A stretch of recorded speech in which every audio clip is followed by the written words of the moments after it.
ઓળખ સાથે દઉં. મારી ઓળખ આખા જિલ્લામાં બધી એક બીજું અભિયાન છે અને એ એક વિકલ્પ છે બેન ખેડૂત માટે. ખેડૂત એક જ વર્ગ એવો છે કે જેને ન છૂટકે આંદોલન કરવા પડે. બાકી કોઈ પણ નોકરિયાત કોઈ પણ વર્ગ હોય, પછી કોઈ પણ નોકરિયાતમાં શિક્ષકો હોય તો એ ભલે કોઈ સ્ટાફમાં નોકરિયાત નામે, જ્યારે એને પોતાની માંગ સરકાર પાસે પૂરી કરાવવી હોય એટલે એ લોકો શું કરે કે ભાઈ અમારી માંગ સ્વીકારો ને અમે હડતાલ પાડશું. ઓફિસે નહીં જવાનું, નોકરી ઉપર નહીં જવાનું, ઘરે બેસવાનું. સલામત છે ને એનું પરિવાર નહીં, પોતે સેફ છે, સલામત છે, ઘરે બેઠા છે. એને કંઈ બીજો ખેડૂત હડતાલ બેન કેવી પાડી શકે? એ પોતાની વાડી જમીન છોડીને ક્યાં જાય? ઘરમાં બે તો ખાઈશું, રેટું મૂકી દો તો એનું ધ્યાન કોણ રાખે? એટલે ખેડૂત તો હડતાલ પાડી જ ન શકે. એને માંગ સ્વીકારવા ન છૂટકે આંદોલનનો રસ્તો લેવો પડતો હોય. ગાંધી ચિંધ્યા રસ્તે આંદોલન કરે અને આ સરકારે બેરી મૂંગી સરકારીનું ધ્યાન જ ન આપે, ન સાંભળે તો શું કરવાનું? કોઈને હિંસક બનવું નથી. અન્નદાતા જગતનો તાત કોઈ હિંસક બને જ નહીં. મજબૂરીથી શું કરે? પછી એક સહનશીલતાની હદ આવે પછી શું કરે? એટલે આવા બધા ઘણા બધા પ્રશ્નો છે ખેડૂતોના બેન. એટલે આ મેં તમને વેદના કીધી ખેડૂત તરીકે, મારી વેદના. અને હું તો મારી જમીન છે ને બેન, 40 વીઘા જમીન છે, એક બીજી પટ્ટે રાખેલી છે. આવી બધી ઘણી બધી પરિસ્થિતિ છે. એટલે પરિસ્થિતિ આવી છે. હવે બીજું કે આમાં એક એવું છે કે કોઈ ખેડૂતની પાસે 2 હેક્ટર કે 1 હેક્ટર જ જમીન છે, તો એને એમ થયું કે આપણે થોડુંક વધારે સાહસ કરી, ખર્ચો કરી, વ્યાજે રૂપિયા લઈ આવી અને મગફળી માંડવી વાવી, તો આપણને ખર્ચ કાઢતા દિવાળી આવશે તો એમાંથી 50,000, લાખ, 2 લાખ મળશે, તો આપણે દીકરા દીકરીના સંબંધના, વ્યવહારના બીજા કામો કરી શકશું. હવે એને જમીન રાખી છે, અમારી બાજુ એને હાથે જમીન રાખવી બોલી. ઘણા વટાવી બોલતા હોય કે એક રકમ નક્કી કરતા હોય છે જે માલિક પોતે હોય ને, કે ભાઈ મારે જાતે ખેતી નથી કરવી, તો બાજુમાં ઓલે હોય 2-3 જણા કામ કરે હોય, ઘરના વ્યવહાર હોય તો વ્યાજે પૈસા લઈ આવે, તો એ જમીન એને રાખી લીધી. નક્કી કર્યું કે વીઘે 10,000 તમને આપશું અમે, તો 20 વીઘાના 2 લાખ એને આપવાના. તો શરત હોય કે દિવાળીએ લાખ રૂપિયા એને જેની જમીન રાખી છે એને આપવાના. હવે પ્રશ્ન એવો આવશે કે જમીન તો આ મગફળીનો પાક જ નાશ પામ્યો, તો ઓને હવે ઓલો કહે છે કે ભાઈ દિવાળીએ તો તમારે જે અમારા પૈસા દેવાના એ ક્યાંથી ને આપશો? એટલે કે ભાઈ જો નજર સામે છે. હવે એને આપવાના કે ઓલા ભાગ્યા એમાં રાખ્યા હતા એને ભાગ દેવાનો, કે જમીનની ઉધેડના પૈસા ભરવાના, કે ખર્ચા કાઢવાના? આટલી મુસીબતમાં છે ખેડૂતો. દરેક નથી, હું નથી કહેતો, પણ આવા બધા ઘણા કિસ્સા છે, ઘણાને હું ઓળખું છું. આ બધી મુસીબત આવી છે. કદાચ સરકારે નક્કી કરશે ને 2 હેક્ટરના પૈસા નાખશે, તો જેની પાસે હાથે જમીન રાખી ખાતામાં આવવાના ને પૈસા 2 હેક્ટરના 44,000 આવશે, તો જે તે માલિકના ખાતામાં જશે. જે ખેડૂતે એની જમીન રાખી વાવવા બેન હાથે, એના પાસે એના ખાતામાં નથી આવવાના ને પૈસા. હવે ઓલો વિચાર કરે કે ભાઈ મારે તો લાખ તમને લેવાની, 44 મારા આવ્યા, તો આ તો મારા પૈસા છે, મારા ખાતાના છે. તો એ 44 જેને હાથે જમીન રાખી છે એને કંઈ જ મળવાનું નથી, નુકસાની સિવાય. આવી પણ ઘટના, આ બધી વેદનાઓ એટલી બધી છે, આંટી ખેડૂતોની એટલી છે બેન. અને એના માટેનું આખું અભિયાન છે અને સાચા રસ્તે છે. આ કાયમી ઉકેલે નથી. આંદોલન કરવા, માંગણી કરવી, દર વખતે ખેડૂતનો તાત છે એ લાચાર થઈ અને માગવા જાય. મેં પોતે એક મારો સંકલ્પ છે અને નક્કી કરેલું છે મેં, કે હું પોતે જ નક્કી કર્યું છે કે ક્યારેય કોઈ દિવસ આ ભિખારી ઘોડે સરકારની સહાય, સબસિડી આ લેવું જ નહીં. વટથી જીવવું છે, પણ મજબૂરી માણસની હોય છે, નકર શા માટે લાંબો હાથ કરવાનો? એટલે આવી બધી આ ઘણી પછી મેં નક્કી કર્યું અને એક અભિયાન ચાલે છે ગાય આધારિત પ્રાકૃતિક ખેતી, અગર તો ઓર્ગેનિક ખેતી. એટલે મારી એક જમીન છે ને બેન, એમાં હું છેલ્લા 7 વર્ષથી હું ખેતી કરતો હતો. મગફળી તો મારે એમાં પણ લઈ જઈશ, પણ મારે બીજા ખેડૂત કરતાં ઓછી નુકસાની છે થોડીક એમાં. એનું કારણ એક છે કે મેં DAP, યુરિયા, જંતુનાશક દવાઓ એ જે જમીન બીજી છે ને એમાં મેં નથી લીધું. એટલે એટલું મારે માથે ખર્ચો ઓછો ચડેલો છે. બાકી અમે એક વિકલ્પ ઉપર છીએ કે વહેલા મોડા દરેક ખેડૂત નિર્ભય ન્યૂઝના માધ્યમથી ગુજરાતના તમામ ખેડૂતને હું મને જો કે ઓળખતા હોય છે, હું ઘણી બધી જગ્યાએ ઇન્ટરવ્યૂ આપું છું અને ખેડૂતોના શિબિરો લેવા જાઉં છું કે ભાઈ તમે ખેડૂતો એક કામ કરો, હવે જેટલી શક્ય હોય એટલી ઝેર મુક્ત, કેમિકલ મુક્ત, રાસાયણિક મુક્ત ખેતી, ગાય આધારિત પ્રાકૃતિક ખેતી કરો તમે, તો ખર્ચા આપણા બચે. ખૂબ ખર્ચા કર્યા અને હવે જમીને એટલા હદ સુધી ખરાબ ને બગડી ગયેલી છે ઝેરયુક્ત. હવે ખેડૂત ખર્ચા વધતા જાય બેન અને ઉત્પાદન ઘટતું જાય, ઉત્પાદન ઘટતું જાય ને ભાવ ઘટતા જાય, કોણ બચે આમાંથી? સમજાણું ને? કોઈ જ નથી બચવાના. એટલે ખેડૂતને હું તો એક બે હાથ જોડીને કહું છું કે એક કે બે ઘરે ગાય માતા રાખો અને ગાય આધારિત એના જ છાણ ગૌમૂત્રથી ઘણી બધી એની વિધિ, એના ઉપર હું 2-3 કલાક ખેડૂતોને સમજાવવા જાઉં છું કે આ રીતે ઝેર રાસાયણિક મુક્ત, કેમિકલ મુક્ત ખેતી કરવાની. એવી શરૂઆત અમે કરી. મારી સામે આમ બેઠા છે, મારા તાલુકાના જ છે, નંદાભાઈ કરીને છે, પોતે સાપકડાના છે, એ છે, અમે સાથે આવ્યા ને આ એમાંથી તમે 2-3 જણા આ હરે કૃષ્ણ છે મારી બાજુમાં છે, અમે 3-4 ખેડૂત આવ્યા. એ તો એવા ખેડૂત છે જેને 1 એકર 5 વીઘા, મેં તો સંપૂર્ણ 20 વીઘામાં અપનાવી લીધું છે કે 2-5 વીઘામાં તમે આવી ખેતી કરો તો અત્યારે અમને ખાલી એટલું તો થાય કે ચાલો કમસે કમ એક એગ્રોવાળાનું બિલ અને જે રાસાયણિક ખાતરના બિલ છે એ તો અમારે નહીં ભરવા પડે ને, એટલી થોડીક રાહત છે.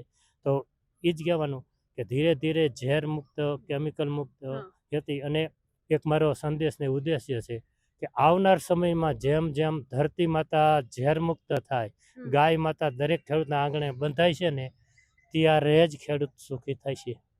જે ગામ, જે તાલુકો, જે દેશ, જે રાજ્ય ગાય માતા દુખી, ગાય માતા એટલે ફક્ત ને ફક્ત દેશી ગાય માતા જ કહેજો, બાકી કોઈ ગાય માતા નથી. બાકી જનાવરો છે, જર્સીની રહે ને ગાયની વ્યાખ્યામાં નથી આવતા. જે ગાય માતા જ્યાંની સુખી છે ને બેન, અહીંયાનો જ સમાજને ખેડૂત સુખી છે. આ હકીકત વસ્તુ છે. પણ પ્રશ્ન અહીંયા ઊભા થયા છે કે આથી મોટો પ્રશ્ન બેન છે ગૌચરોનો, કે જેના ઉપર ફક્ત ને ફક્ત ગાય માતા માટે રાજાશાહી પૂરી થઈને જ્યારે આપણે લોકશાહી આવી ને ત્યારે નિયમ કરેલા દરેક જગ્યાએ જે તે વખતના રાજાઓ કે જે કંઈ હતા અને પંચ બોલાવીને જ્ઞામને આગળ કે ભાઈ ગામમાં ગાયો કેટલી, માલધર એટલી સારી જમીન રાખી દીધી હતી કે આમાં કોઈનો હક નહીં, આમાં ચરિયાણ થાય અને ગાયું ચરાવે નિભાવે. ધીરે ધીરે ધીરે થતા પહેલાં ઓછું હતું, પણ છેલ્લા 10-20 કે 30 વર્ષથી ક્યાંય પણ જો મારા પોતાના ગામમાં હું તો લડું છું, એટલે કહું ગાંધીનગર લગી ફાયલું છે મારી, એટલે કોઈથી બીતોય નથી. અને હું પોતે નિડર છું અને નિર્ભય ન્યૂઝ છે એટલે ભય મુક્ત બોલું છું કે મારા ગામમાં 1800 વીઘા જમીન ગૌચરની બોલે આજે. એના માટે હું લડત લઈને કલેક્ટરથી માંડી બધે જ જઈ આવ્યો છું, પણ હજી સુધી છૂટી નથી કરાવ્યો. એ દુઃખ છે મને, કોઈ સપોર્ટ નથી. અને આંટી ઘૂંટી કાયદા કાનૂનની એવી છે અને એ ચરિયાણ જ ક્યાંય રહ્યું નથી. નહીતર ગાયું થોડીક માલઢોર હોય ને બેન, આવો પ્રશ્ન હોય ને તો અત્યારે આખો દિવસ ગાયું થોડી ઘણી ચરિયાણીયા ચર્યા અને હાજત એનું પેટ ભરીને આવે તો એનું તો નહીં ગોતવાનું ને ચરિયાણનું. એટલે આવા બધા પ્રશ્ન છે. અને જે દિવસે ગૌચર ખુલ્લાય છે, ગાય બચશે તો ખેડૂત બચશે અને ગૌચર હશે તો ગાય બચશે. આ બધું આનું હું અભિયાન ચલાવું છું. પ્રાકૃતિક ખેતીનો સંદેશો કે ધીરે ધીરે ઝેર મુક્ત, ખર્ચ વગરની, ઓછા ખર્ચની ખેતી. સુભાષ પાલેકરજી મારા ગુરુ છે, જે મોટું નામ છે એમનું બધે. એટલે આ ખેતીનો હું સંદેશો બધાને આપું છું કે લાંબા ગાળાનો આ એક જ વિકલ્પ આ એક જ છે બેન, કે ગાય આધારિત ખેતી કરી ઘન જીવામૃતથી જમીનને તો ફરીને જમીન સિધરાડું બને, ફળદ્રુપ બને, ઉત્પાદન આપતી થાય. આજથી કરીને 50-100 વર્ષ પહેલાં જે પરંપરા, અમે તો ખેડૂત છીએ, હું સમજણો થયો ને બેન ત્યારે હું હળ દેશી ચલાવતો ઉનાળો, ત્યારે મારી લાઈફમાં પહેલું એક DAPની ગુણી હું લાવેલો અને 50 વીઘામાં નાખેલી, વીઘે 1 કિલો. અત્યાર કરતાં સારું રિઝલ્ટ હતું. એનું કારણ છે કે જમીનમાં જ ફળદ્રુપ એની તાકાત હતી. અને વૈજ્ઞાનિક ભાષામાં કાર્બન બોલતા હોય છે વૈજ્ઞાનિક લોકો. એટલે એ ફરીને જેથી જમીન ફળદ્રુપ પાછી થતી જશે અને ખેડૂતો થતો જશે ને તેથી જ ખરેખર ખેડૂતનો આ એક જ વિકલ્પ એવો છે. અને મેં એક સૂત્ર એમાં બનાવી, સૂત્ર હું બોલીશ, તમે કહો ત્યાં સુધી બોલીશ, પણ એક સૂત્ર બોલું મેં પ્રાકૃતિક કૃષિ ઉપર. મેં મારું પોતાનું બેનર છે અને હું ગામડે સ્વ ખર્ચે પછી 50-100-200 ખેડૂતો ભેગા થાય ને એટલે હું પ્રાકૃતિક ખેતી કેવી રીતે કરવો, એને વનસ્પતિથી તેમાં દવાઈઓ બનાવવી, ખર્ચો ઓછો લાગે એનું અભિયાન ચલાવું છું. એટલે એક મેં સૂત્ર લખ્યું છે, એમાં તમામ આવી જાય. ભણેલો તો ફક્ત સાચું પણ કોઠા સૂજ છે, અને લાગણીથી જે શબ્દ નીકળતો હોય, મારે તમે આ બોલો છો તો મારે કંઈ યાદ નથી કરવું પડતું, અંદરથી જ આવે ને, જે વેદના કે જે કંઈ છે એ અંદરથી આવતું હોય.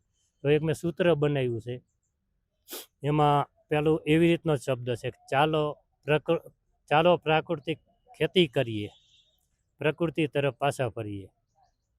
પછી શું ફાયદો થાય છે? તો એ ગાય માતાને સન્માન, તો જ ધરતી માતા બનશે બળવાન, તો જ ખેડૂત થાય છે ધનવાન, અને ખાનાર વર્ગને તંદુરસ્તીનું વરદાન.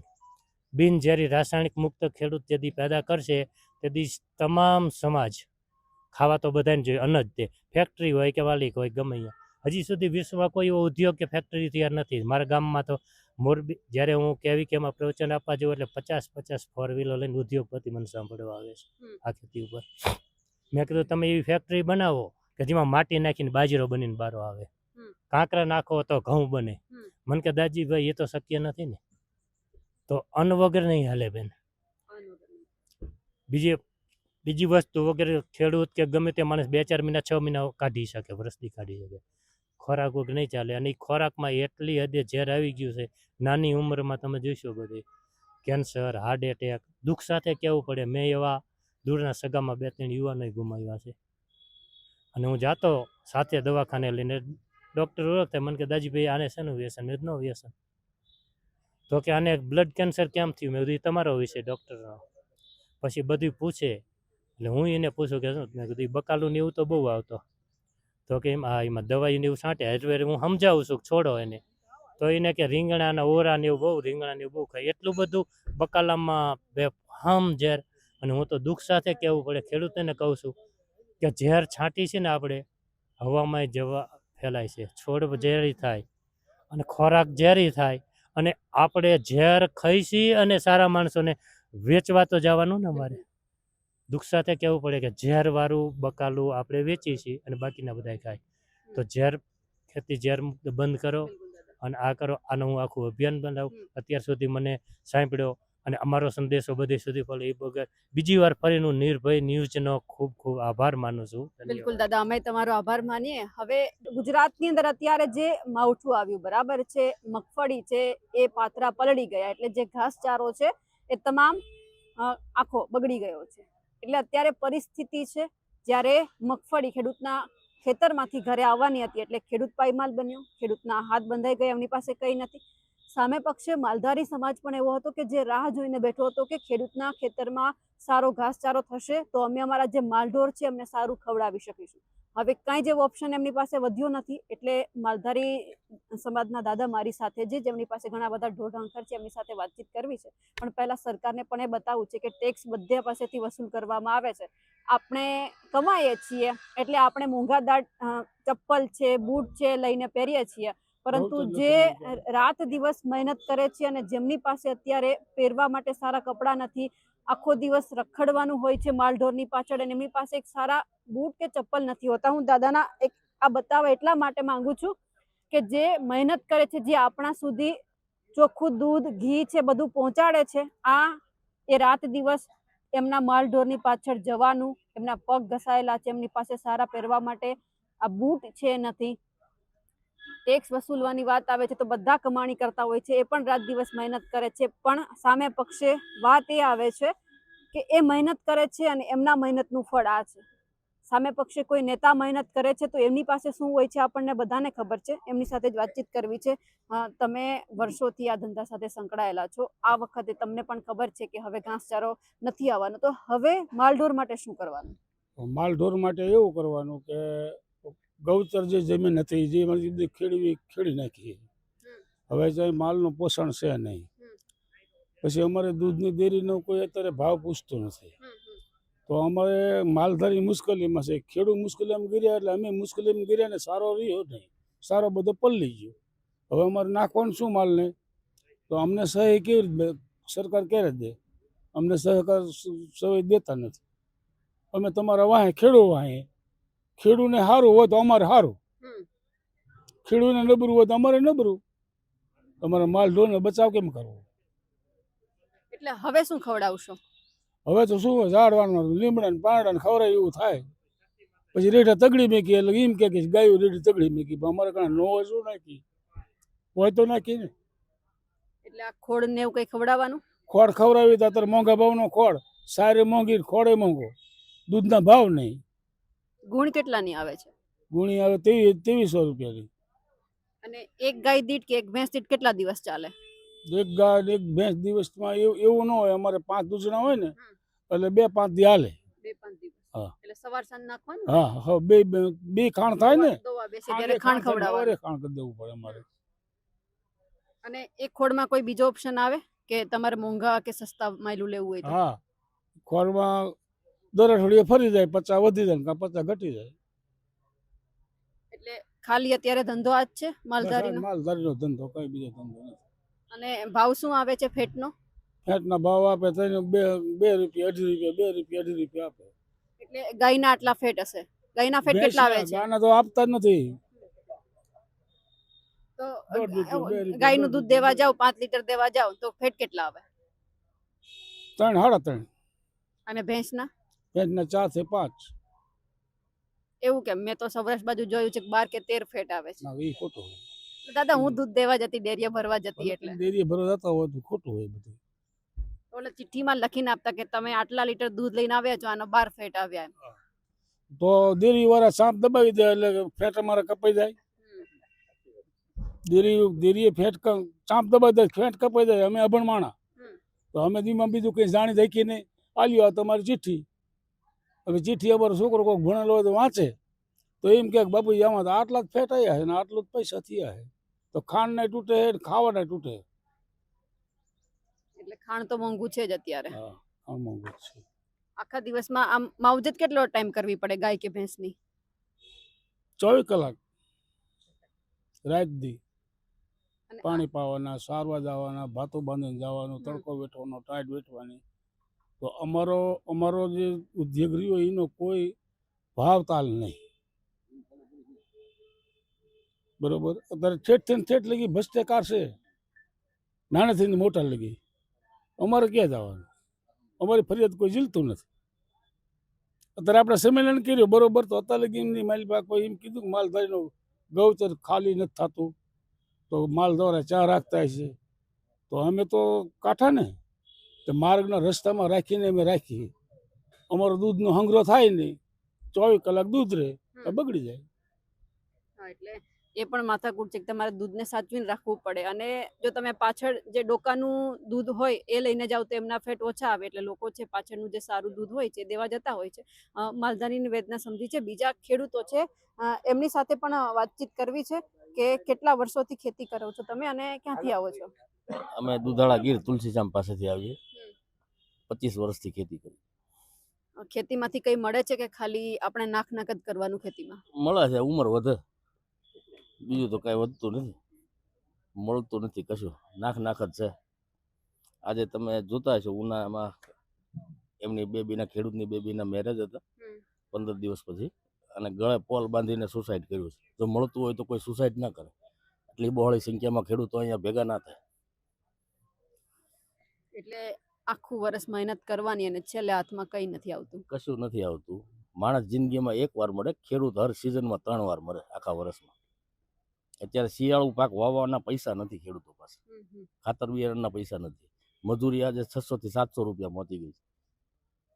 સિંગનો ભાવ એવરેજ 600 થી લઈને 800-900 રૂપિયા સુધી રહે છે. 19,000 રૂપિયા જેવો તો વીઘે એમને ખર્ચો લાગી જાય છે. વીઘે 20 મણ સિંગ થાય તો 1000 રૂપિયા વધે જાય. પોતાનો ખર્ચો નથી ગણતો એટલે 1000 રૂપિયા વીઘે વધે. એમાં આ સિઝન પર જોડવાના છે. 100% નુકસાની છે.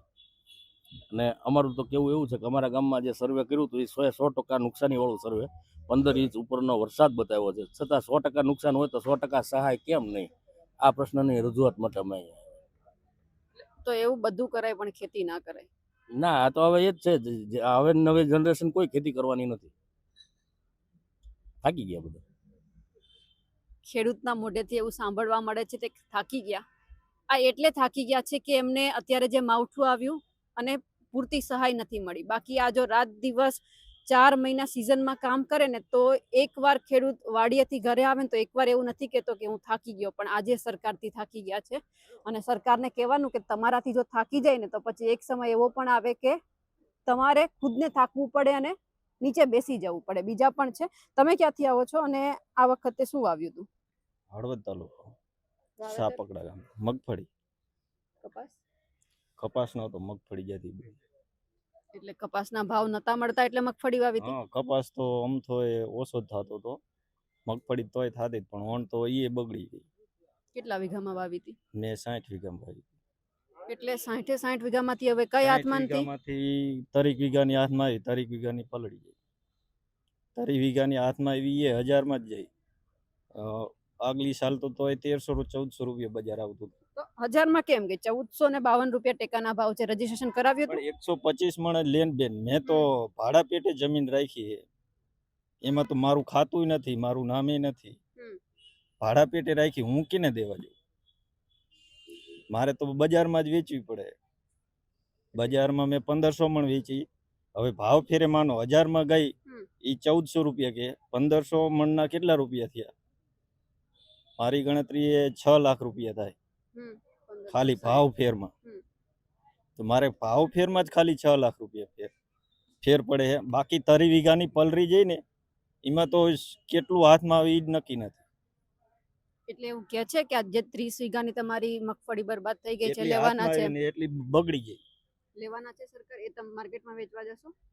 ક્યાં વેચવા જવું? જમીનના ખાતા વગર ક્યાં વેચવા જવું? તો આ 60 વિઘાની ભાગ્યા તરીકે જ વાવો છો? 10,000 નો વીઘો ઉધડ રાખી હતી. હમ. 6 લાખ રૂપિયા એને ભરવાનું થાય, બાકી ખાતર બિયારણ બધું.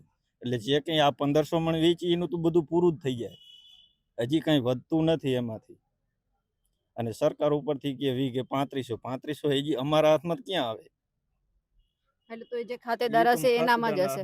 અને હાલો માન્યું એ સહાય મળી, એ સીધી ખાતેદાર છે એના ખાતામાં ગઈ, તોય તમારે સામે એને 6 લાખ રૂપિયા આપવાના?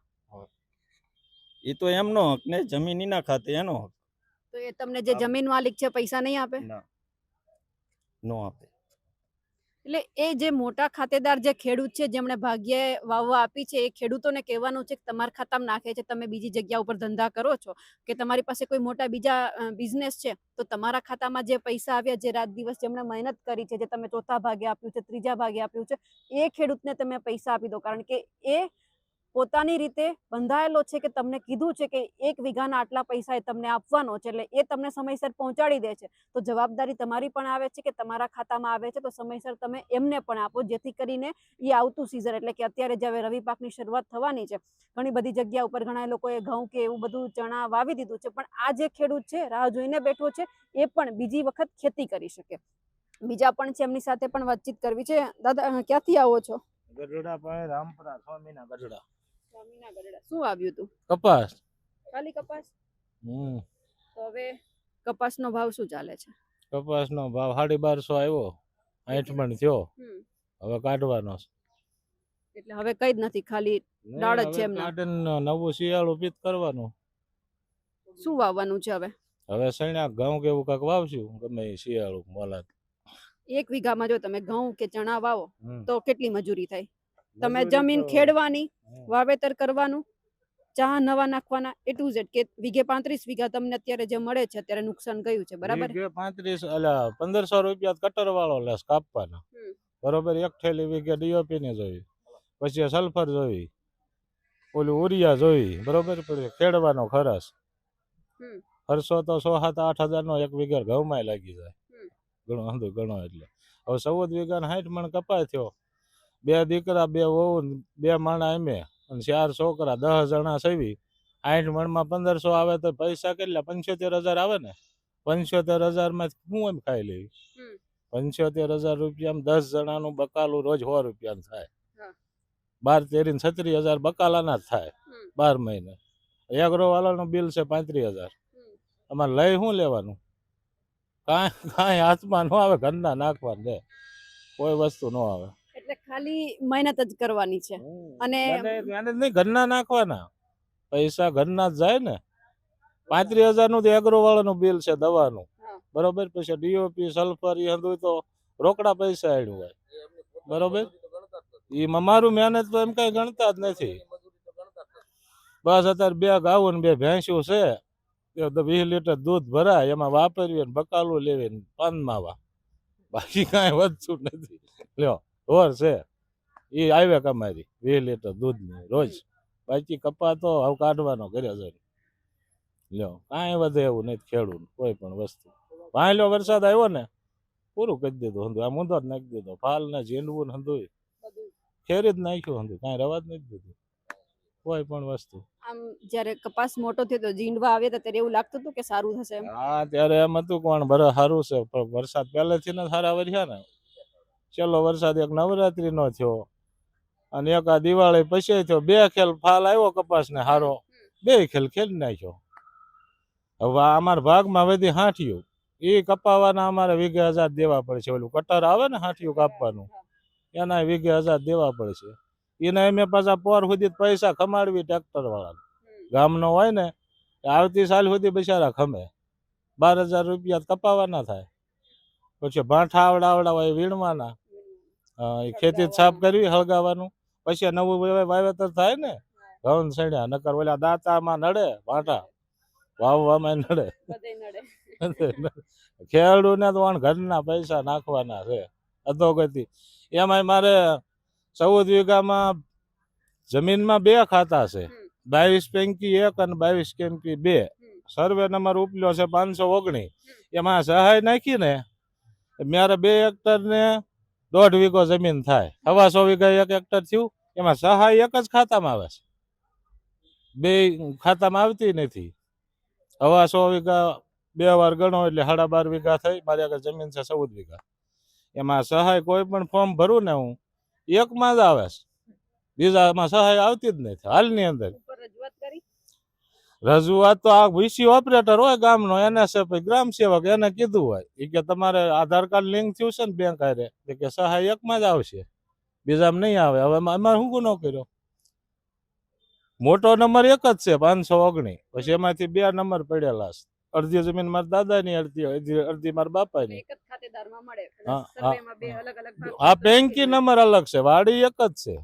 પેન્કી નંબરમાં તમને ખબર પડે, જમીન વાડી એક જ છે. અડધી જમીન મારા દાદાની હતી, એ વેચાણ ખાત કરીને મારા ખાતે લીધી. મારા બાપાને 7 વીઘા હતી, એ મારે વારસદારમાં આવી. સહાય એક જ ખાતામાં મળે, એટલે મારે 22 આવવાના, 48 આપવાના નથી. આવું છે વર્ષ. આપણે રજૂઆત કરવી કોને કરવી? વીસી ઓપરેટર ગ્રામ સેવક છે એને કરવી, બીજા કોને કહેવું?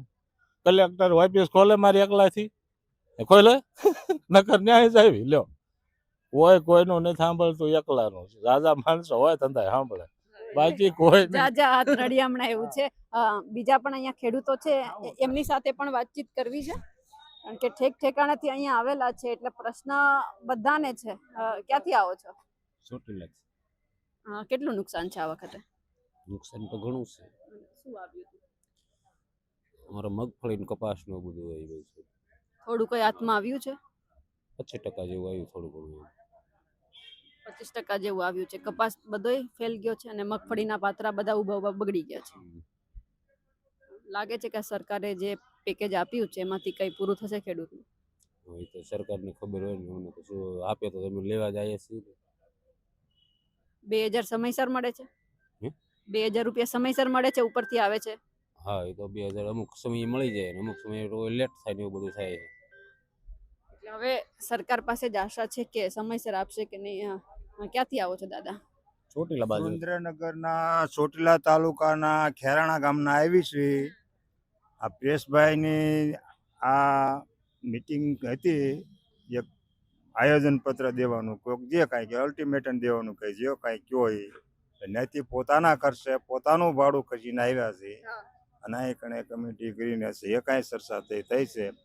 પણ છતાંય કલેક્ટર સાહેબ એક ખાલી અમારા હાથે આમ કાગળિયું લેવા બહાર નથી નીકળતા. એને ખેડૂતના દીકરા છે, ખેડૂતની વેદનાની ખેડૂતને જ ખબર હોય. તમે પણ બેન ખેડૂતની દીકરી હોય છો, એવું મેં નથી કહેતા, પણ અમારા હક માટે આવ્યા છે. અને એને સહાય પેકેજ જાહેર કર્યું છે, એમાં ના નથી, પણ સહાય પેકેજ જાહેર કર્યું એમાં 1 હેક્ટરના 22000 રૂપિયા, 2 હેક્ટરના કદાચ 44000 થતા છે, પણ 1 વીઘાના 3520 રૂપિયા થાય. તો 3520 રૂપિયા અમારે ખાલી દાંતી આંકવી ને ખેડ કરવી હોય એનું એક દાંતી આંકવાનું રાંપ હકામવાનું ખર્ચો નથી નીકળતો. તો આમના જાહેર પેકેટ કઈ રીતે એને જાહેર કરીને કીધું છે. અને આમ કે મેં તમને 10 લાખ કરોડ રૂપિયા જાહેર કર્યા, પણ અમારું બેન એમાં ખાલી ઓલી શું કહેવાય મસાલામાં નાખાય ઓલી હળદર અને મીઠું એના પૈસા એમને નથી આપ્યા. છતાં સરકાર આવું કરે છે.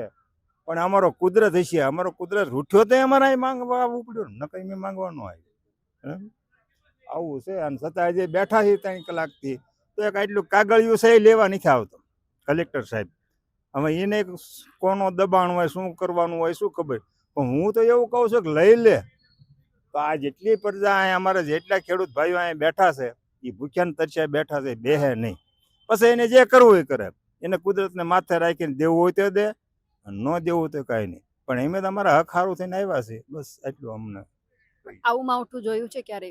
આવું માવઠું તો મારા લગભગ 60 ને 61 વર્ષ થયા છે. મેં કોઈ દી દુનિયામાં આવું માવઠું જોયું નથી ને આવું નુકસાન જોયું નથી. માંડવીના તરતા પાથરા, પછી માંડવીને ઢાંકેલા ઢગલા હોય, અમુક ખેડૂએ કાઢેલા ઢાંકેલા ઢગલા હોય, અને ખેતરમાં પાણી આવે એટલે બધું તણાઈને વ્યૂ જાય. પછી છેડે ઊભો આમ આડું લુગડું રાખે. તમારી જેવી દીકરીઓ હોય ને આમ તગારા ઝારા લઈને માંડવી બારી કાઢે, છતાં એ તાણી ગયો છે. તો પણ શું કરવાનું? આવું માવઠું મેં કોઈ દી નહીં જોયું. મારા 61 વર્ષ ત્યાં કોઈ દી ભાળ્યું નથી આવું માવઠું. અને એવું નુકસાન છે, 100% નુકસાન છે. એટલે ખેડૂતના આપણે બધા સાથે વાતચીત કરીએ એવું કહે છે કે 100% નુકસાન છે. પણ હવે એ જોવાનું છે કે સરકાર કેટલું આપે છે. કારણ કે અહીંયા તમે બધાના ચહેરા ઉપર જોતા હશો કે એક વેદના છે પણ કોઈને દેખાતી નથી. જ્યારે ખેડૂત બોલે છે ત્યારે એની તમે જે ડૂમો ભરાયેલો છે પણ એ બહાર નથી નીકળતો. એ રડતા નથી, ખાલી એવું કહે છે કે અમને અમારું જે વસ્તુ છે મળવી જોઈએ, સહાય મળવી જોઈએ. તમામ જે આ ખેડૂતોએ પોતાની વેદના ઠાલવી છે તેમને લઈ આપ શું માનો છો કમેન્ટ કરીને ચોક્કસથી જણાવજો. સાથે જ અમારી નિર્ભય ન્યૂઝ ચેનલને લાઇક, શેર અને સબસ્ક્રાઇબ કરવાનું ભૂલશો નહીં. નમસ્કાર.